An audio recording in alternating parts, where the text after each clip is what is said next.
So, hello and welcome back yet again to another evening with Miss Beverly of Graustark, who they definitely left us on a little bit more of a cliffhanger last time. I was just looking ahead and no guarantees, but we might end up actually doing 2 chapters because they definitely got a little bit shorter. We'll see where we're at on time. I don't like to take up too much of your time. I know I've done that in lots of other videos. I have a terrible habit of making long videos.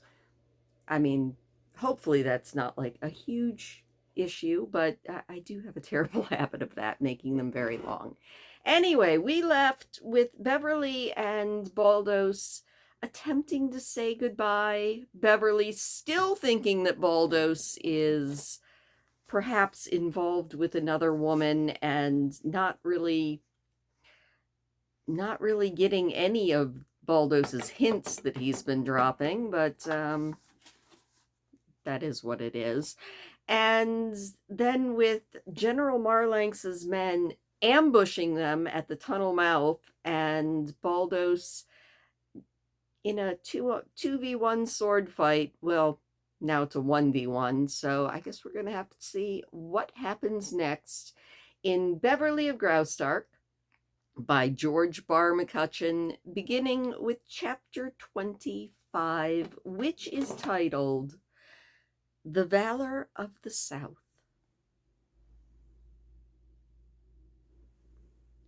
Hold the lantern higher, Bev. In the fury of the fight, Baldos remembered the risk and importance of not saying her name, and he stopped himself short. He was fighting fast, but warily, for he realized that his present adversary was not really a bad one. As the swords played back and forth in fierce thrusts and parries, he spoke assuringly to Beverly. "Don't be frightened. As soon as I finish with this fellow, we'll go on. Ah, bravo, well parried, my man. How the deuce could such a swordsman as you become a cutthroat for Marlanx?" Beverly had been standing still all this time, holding the light high above her head according to her lover's orders, for she knew now that such he was, and that she loved him with all her heart. She was a weird picture, standing there as she watched Baldos fighting for their lives, her beautiful face death-like in pallor. Not a cry escaped her lips as the sword blades slashed and swished and clashed. She could hear the deep breathing of the combatants in that tomb-like passageway. Suddenly, she started and listened keenly. From behind her, back there in the darkness, hurried footsteps were unmistakably approaching. What she had heard then was not the scurrying of a rat. Someone was following them. A terrible anguish seized her. Louder and nearer came the heavy steps. "Oh my God, Baldos!" she screamed in terror. "Another one's coming!" "Have no fear, dear one," he sang out happily. His voice was infinitely more cheerful than he actually felt, for he realized only too well their desperate situation. He was penned in and forced to meet an attack from both the front and the rear. He fell upon his assailant with redoubled fury, aiming to finish him before the newcomer could give aid. From the gloom came a fiendish laugh. Instantly, the dark figure of a man appeared, his face completely hidden by a broad slouch hat and a long cloak. A sardonic voice hissed, "Trapped at last.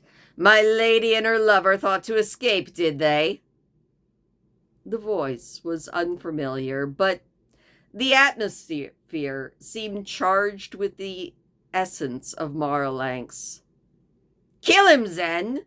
shouted the man. "Don't let him escape you. I'll take care of the little witch, never fear."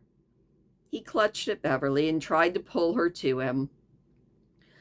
"Marlanx, by all the gods!" yelled Baldos. He had wounded his man that was fighting several times, though not seriously. He dared not turn to Beverly's aid. The scene was thrilling. It was gruesome. Within this narrow, dimly lit underground passage, with its musty walls sweating with dampness and thick with the tangled meshes of spider webs, a brave girl and her lover struggled and fought back to back.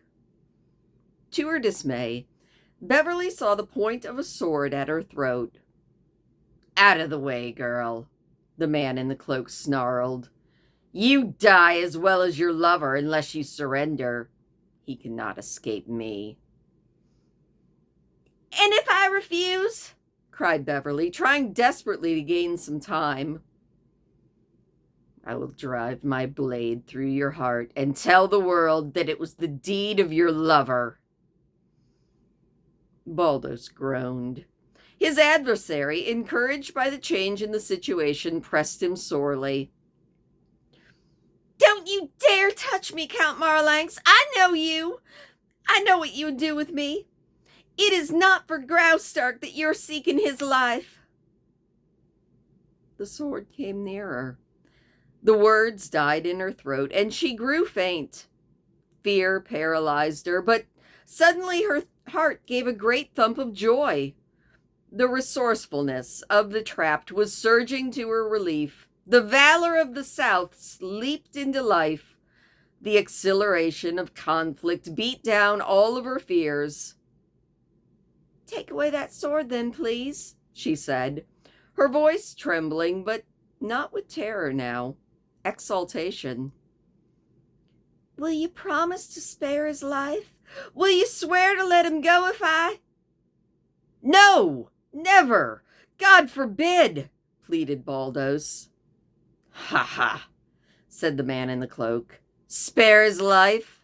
Oh, yes, after my master has reveled in your charms. How do you like that, my handsome goat hunter?" "You infernal scoundrel, I'll settle you yet." Baldos was fuming with rage. Gathering himself up for a final effort, he rushed madly on his rapidly weakening antagonist. "Baldos!" cried Beverly helplessly, and in a tone of resignation. "I must do it. It's the only way." The man in the cloak, as well as Baldos, was deceived by her cry. The man immediately lowered his sword, and the lantern dropped from Beverly's hands and clattered to the floor. At the same instant, she drew from her pocket her revolver, which she had placed there before leaving the castle, and she fired point blank at him. The gunshot sounded like a thunderclap in their ears. It was followed quickly by a sharp cry and a curse from the lips of her persecutor, who fell, striking his head with a terrible force on the stones. Simultaneously, there was a groan and the noise of a limp body slipping to the ground, and Baldos, victor at last, turned in fear and trembling to find Beverly standing unhurt, staring at the mass by her feet. "Thank God you're safe," said Baldos. Grasping her hand, he led her out of the darkness and into the moonlight. Not a word was spoken as they ran swiftly on until they reached a little clump of trees not far from one of the gates. Here, Baldos gently released her hands. She was panting for breath, but he realized that she must not be allowed to risk a moment's delay. She had to pass the sentry at once. "Have you the watchword?" he eagerly asked her. "Watchword?" "Yes, the countersign for the night. It is Ganlook. Keep your face well covered with your hood. Advance boldly to the gates and give the word. There will be no trouble. The guard is used to pleasure seekers returning at all hours of the night." "Is he dead?" she asked, thinking about the scene of horror. "He's only wounded, as are the other men, though they do deserve death." He went with her, as close to the gate as he thought safe. Taking her hand, he kissed it. "Goodbye. It won't be for long." And then he disappeared. She stood, still and lifeless, staring after him for ages, it seemed. He was gone. Gone forever, no doubt. Her eyes grew wilder and wilder with the pity of it all. Her pride fled. She longed to call him back. Then it occurred to her that he was hurrying off to that other woman. No, he said that he would return.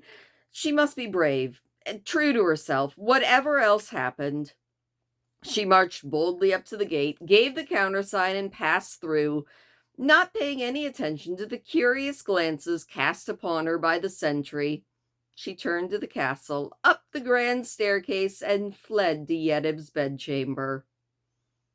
Beverly, shaking and sobbing, threw herself in the arms of her friend the princess. Incoherently, she related everything that happened, and then she swooned. After she had been restored, the promise of Yediv to protect her from whatever happened comforted her at least a bit. "It must have been Marlanx," said Beverly. "Who else could it have been?" said the princess, who seemed visibly excited. Summoning all of her courage, Beverly went on. "First, we must find out if he's badly hurt. We'll trust to luck." Beverly touched a bell. There came a knock at the door, and a guard was told to enter. "Elos," said the princess, "did you hear a shot fired a little while ago?" "I thought I did, your highness, but I was not sure." "Baldos, the guard, was escaping by the secret passage," said the princess, with a wonderful inspiration coming to her rescue. "He passed through the chapel. Miss Calhoun was there. Alone and single-handed, she tried to prevent him. It was her duty. He refused to obey her command to stop, and she followed him into the tunnel and fired a shot at him. I'm afraid that you are far too late to capture him, but you may... Oh, Beverly, how plucky you were to follow him. Go quickly, Elos. Search the tunnel and report back to me at once." As the guard saluted with wonder, admiration, and disbelief, he saw the two women locked in each other's arms. Soon enough, he returned and reported that the guards could find no trace of anyone in the tunnel, but that they had found blood on the floor near the exit, and that the door was wide open. The two girls looked at each other in amazement. They were dumbfounded, but a great relief was glowing in their eyes. "Elos," said the princess, considerably less agitated now, "does anyone else know of this?" "No, your highness. There was no one on guard but Max and Baldos and myself." "Well, for now, no one else must know about his escape. Do you understand? Not a word to anyone. I myself will explain when the proper time comes. You and Max have been very careless, but I suppose you should not be punished. He's tricked us all. Send Max to me immediately." "Yes, your highness," said the guard, and he went away with his head swimming. Max, the other guard, received the same orders, and then the two young women sank limply upon a divan. "Oh, Yediv, you're just so clever, but what are we going to do next?" said Beverly. "We may expect to hear something disagreeable from Count Marlanx, my dear," murmured the princess. "But I think we have the game in our hands, as you would say back in America." And that is the end of chapter 25. And yeah, I think we are going to go ahead and do chapter 26 as well. You know, a double upload before my night off. So give me a second to grab a drink and I'll be right back. I do have to say, I don't know if the princess was clever or not, because isn't that just going to put Baldos in a bad light if he does come back like he said he was going to? I don't know. Questions, but anyway. On to chapter 26, The Degradation of Marlanx.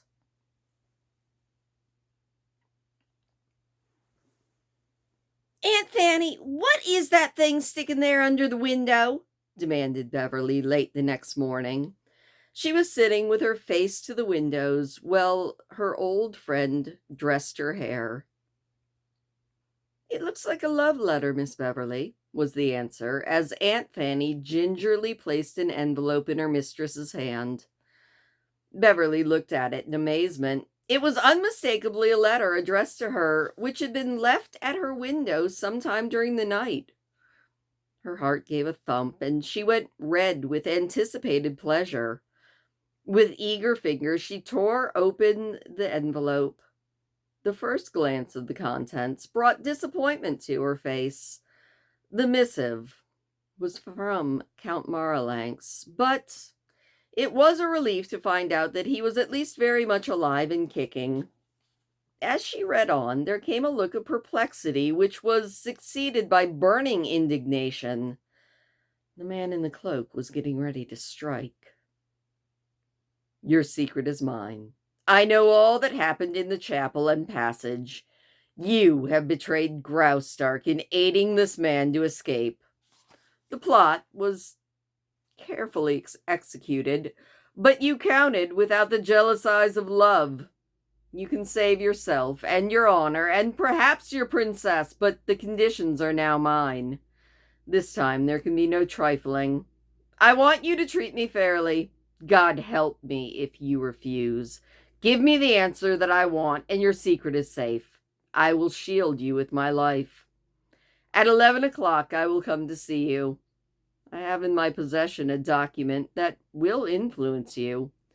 You will do well to keep a closed mouth until you have seen this document."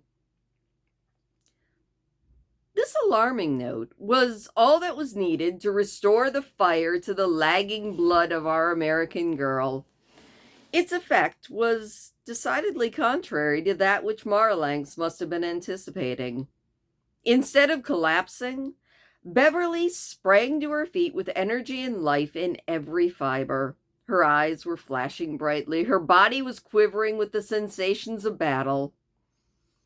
"That awful old wretch!" she cried to Aunt Fanny. "He is the meanest human being in all this world, but he is making the mistake of his life, ain't he, Aunt Fanny? Oh, of course you don't know what he is, so just never mind. We got a surprise for him, though. I'll see him at 11 o'clock, and then—" She smiled benignly at the thought of what she was going to say to him. Beverly felt very secure, sheltered in the shadow of the princess. A clatter of horses' hooves on the parade ground drew her to the balcony, and what she saw brought joy to her heart.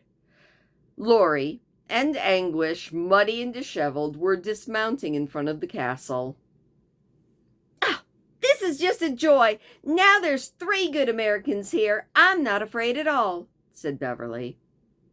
Aunt Fanny nodded her head in approval, although she had no clue what was going on. Curiosity, more than alarm, made Beverly eager to see the document which old Marlanx held in reserve just for her. She was determined to meet him at 11.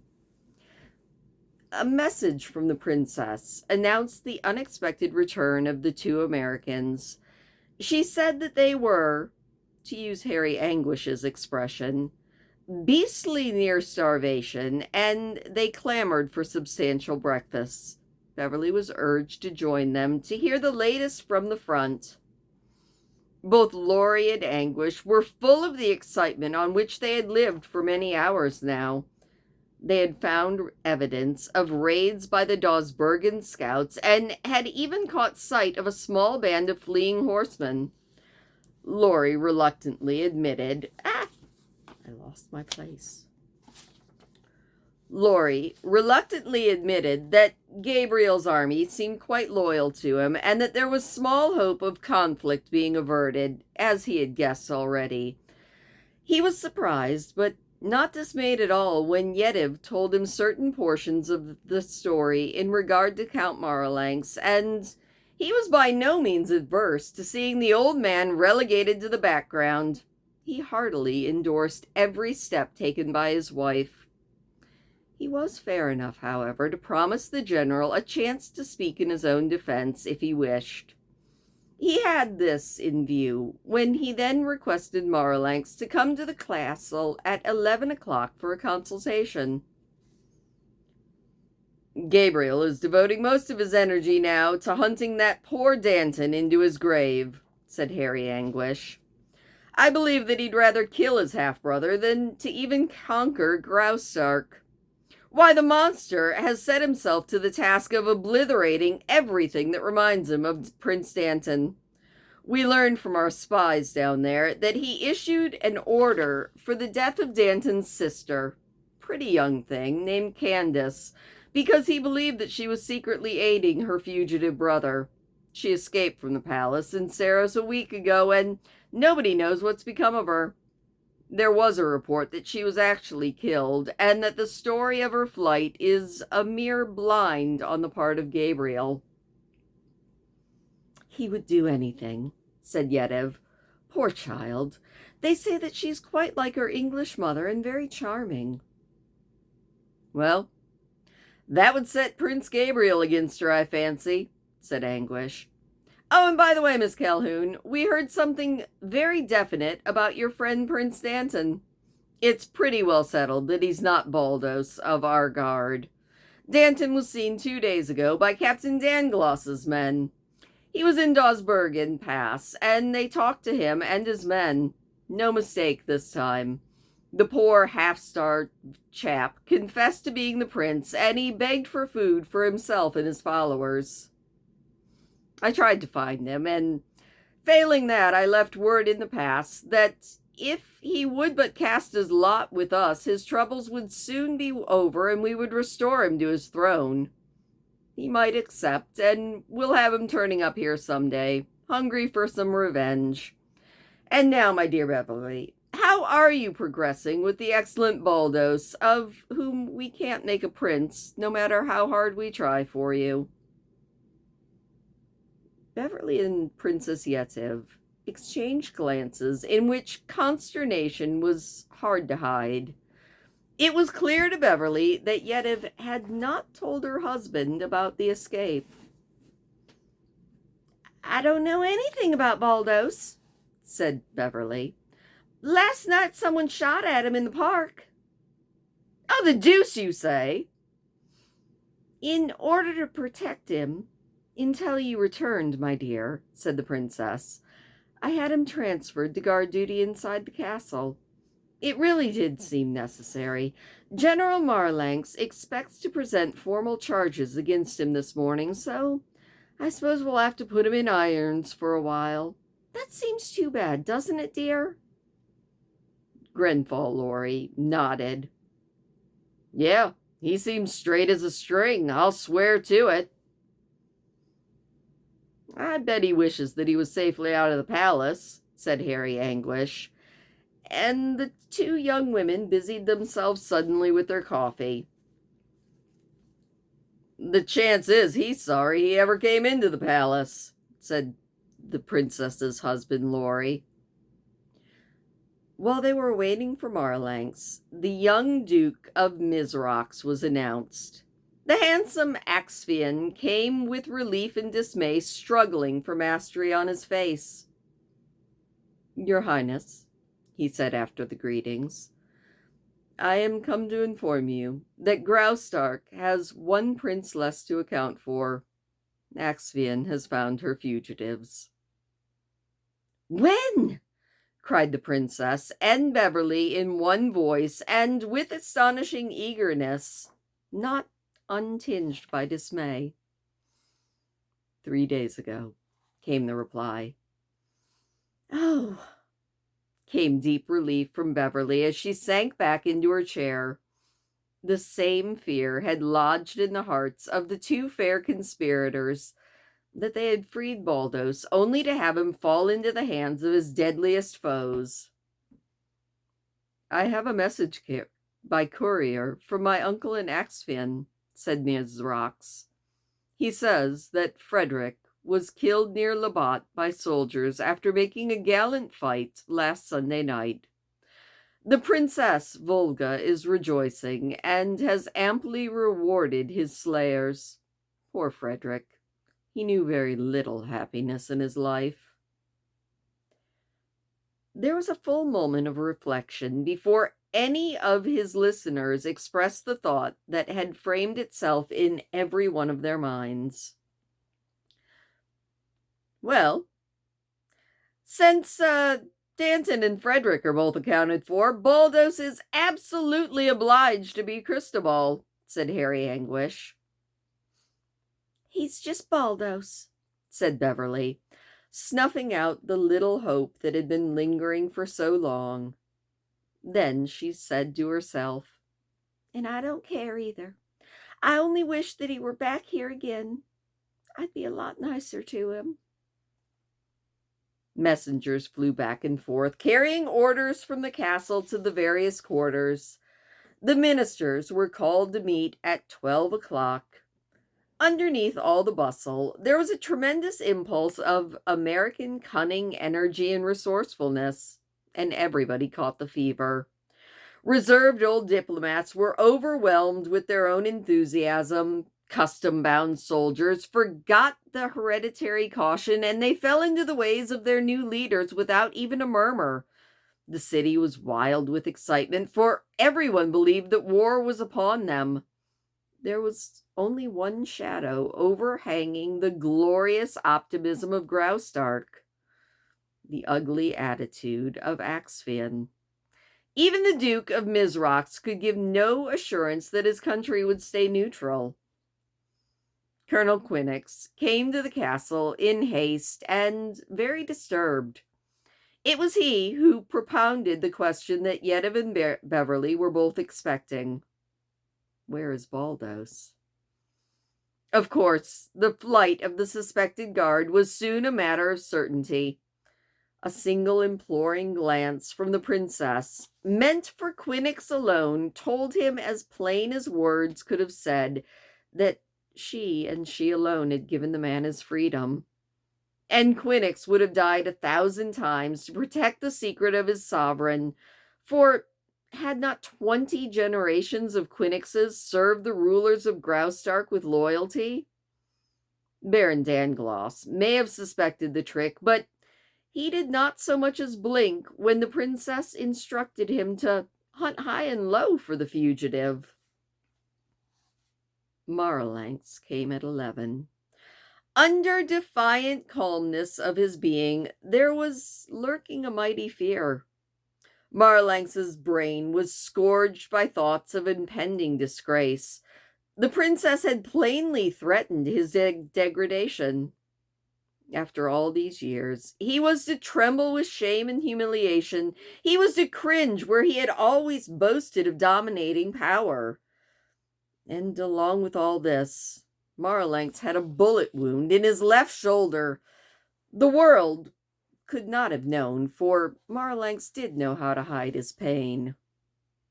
He approached the slender, imperious judge in the council chamber with a defiant leer on his face.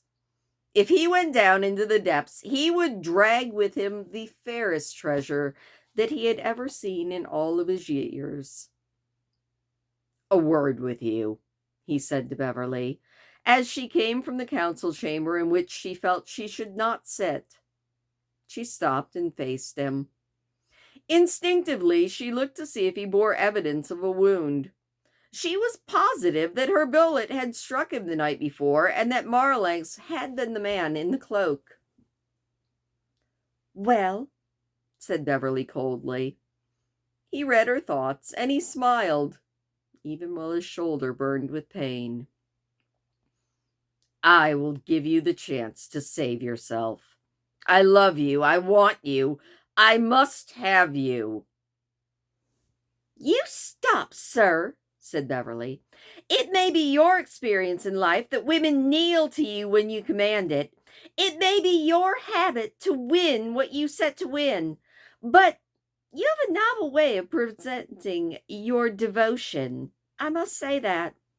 Is this the way in which you won the 5 unfortunates that you wish me to succeed? Did you scare them into submission?" "No, I cared nothing for them. You're the only one I've ever loved."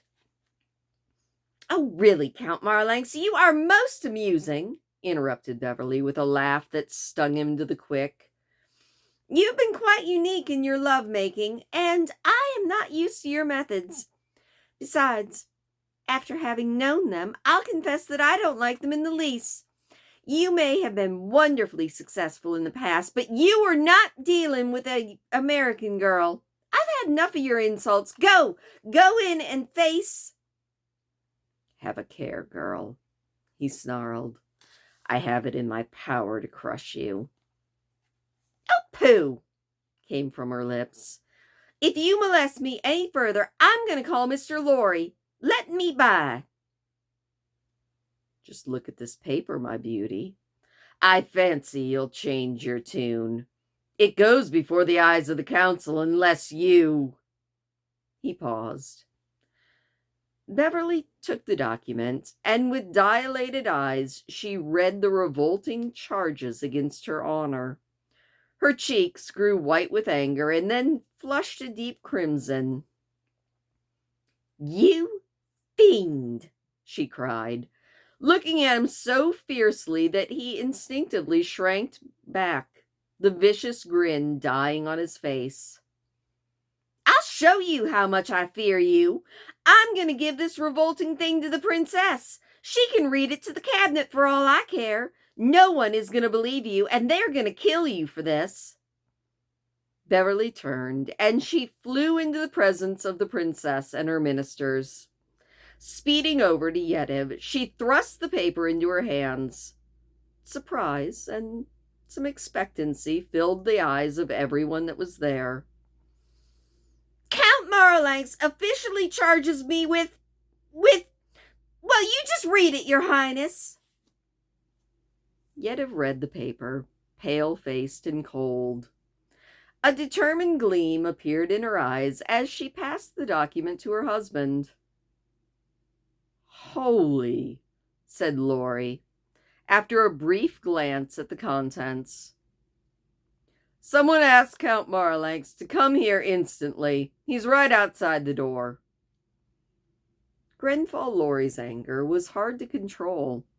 He clenched his hands, and there was a fine suggestion of throttling in the way he did it. Marlanx, entering the room, saw that he was doomed. He had not expected Beverly to take this appalling step.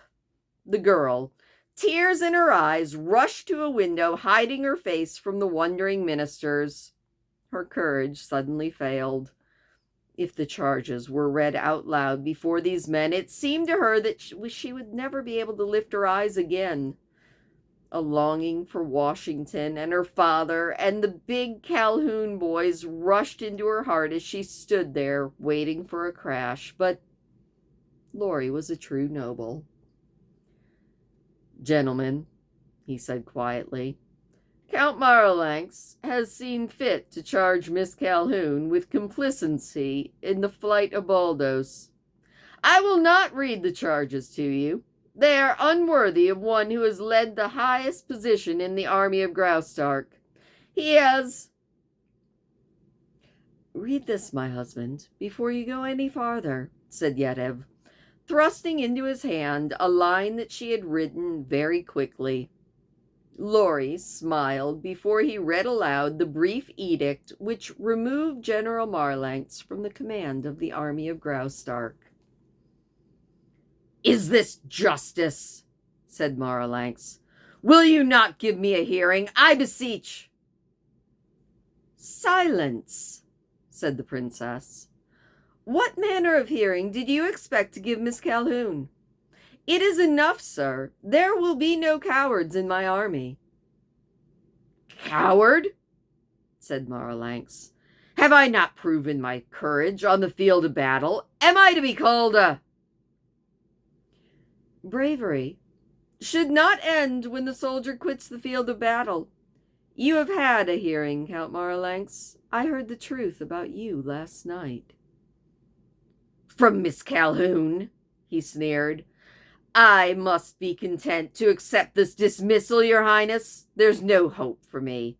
Someday you may pray for God to forgive you for the wrong you have done to your most loyal servant. There is no appeal from your decision, but as a subject of Graustark, I insist that Miss Calhoun be punished for aiding in the escape of the spy and traitor. He is gone, and it was her who led him through the castle to the outer world. She cannot deny this, gentlemen. I defy her to say that she did not accompany Baldos through the secret passage last night.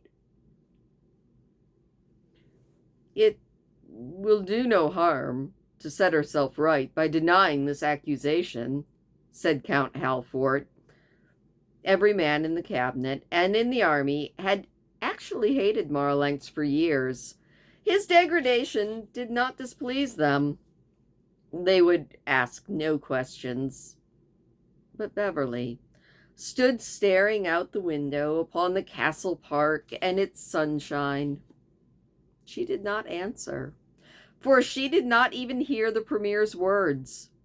Her brain was whirling madly with other thoughts, and she was trying to believe her eyes. The spy is gone, said Marlanx, seeing a faint chance to redeem himself at Beverly's expense. She cannot face my charge. Where is your friend, Miss Calhoun? Beverly turned and faced them, with a strange, subdued calmness on her face. Her heart was throbbing wildly in the shelter of this splendid disguise. I don't know what all this commotion is about, she said. I only know that I have been dragged into it shamelessly by that old man over there. If you step right up to this window, you may see Baldos himself. He hasn't fled at all. He's on duty. Baldos was striding steadily across the park in plain view of everyone there. And that is the end of the chapter.